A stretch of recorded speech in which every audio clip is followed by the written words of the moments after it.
Eric Dobbs, this is an absolutely stunning 1956 Buick Century wagon. You don't see these at car shows, and if you do, they don't look as good as this. So tell us about your car. Well, thank you, Lance. I've put a lot of work into this. I've had it for about 13 years. It's been in progress. We replaced the engine and transmission. We wanted a little bit bigger for pulling because of the trailer, and put a 500 Cadillac in it with a 700R transmission. Your interior, you stepped out of the stock just a little bit, but it looks appropriate for the car. Actually, that's pretty much stock. Is it? Yep, all the interior in there is stock. So, Is this something that you always wanted to have, a Buick wagon, or you saw this and saw the potential in it? How did this particular car come into your life? we have the trailer, the 58 trailer. We wanted something that would complement that trailer. And that's why we chose the 56 wagon. We were actually strictly looking for a 56 Buick wagon. Of course, we're going to look at the trailer in just a bit, and it's such a stunning combination. But do you get people coming up and saying things like, wow, never saw one of these wagons? The Buick wagon is pretty rare, and I've had a lot of people comment that they really like the car because of the fact that it's a wagon. And 4 Ventaports as opposed to 3. That means you're an upscale guy. That means it's a Century. Yeah. The 3 is a special, a Buick special. This was, literally out of everything, right? This would be the most expensive in 56? Well, they're the Caballeros. So the Caballero wagons, they were one step above these, but they're still considered in the Century family. So the Caballero was kind of sort of the nomad of it. Exactly. Yeah. No post. Mm-hmm. And the motor in this, you said, is a Cadillac what? It's a 500. It's a 1978. So plenty of scoot on this. Plenty of scoot. A lot of pulling power. That's what we wanted, was pulling power. So. Okay, well, the pulling power is used to pull a beautiful trailer that's behind this, so let's take a closer look at that. Okay, sounds good.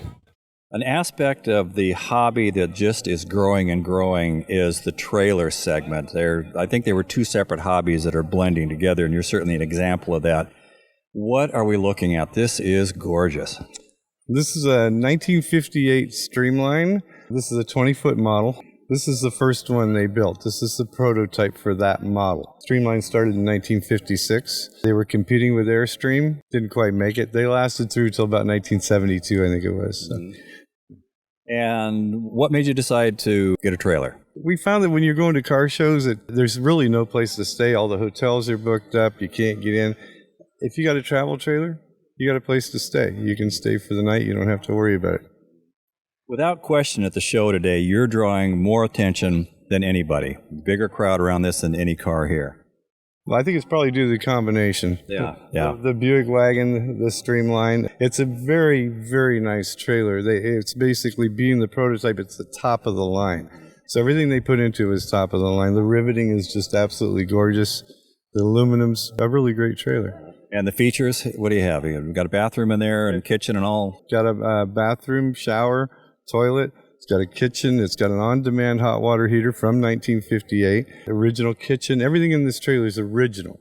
The only thing that's not original is the curtains. It's got a small holding tank. There's no gray water tank, but in the 50s, they didn't have gray water tanks. They basically, most of the RV places where you stay will let you dump on the ground or down a gopher hole with a hose, and things like that. But outside of that, it's very comfortable. So you don't open up anything underneath while you're going down the freeway? No, I can't do that. No.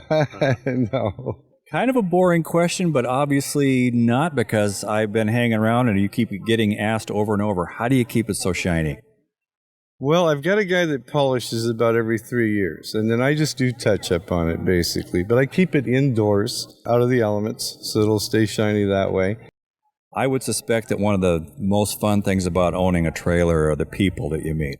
Oh, you meet everybody, all kinds. You go into a gas station, it takes an hour to get out. I highly recommend anybody with a vintage car, if they like the show, get a trailer to complement it. Well, I had a 57 Spartan Royal Mansion that was 44 feet long, so it was a little tough to tow, but I certainly appreciate this stuff. So thank you very much for being on the Vintage Vehicle Show, and this is a combination you can be proud of. My pleasure, and thank you, Lance.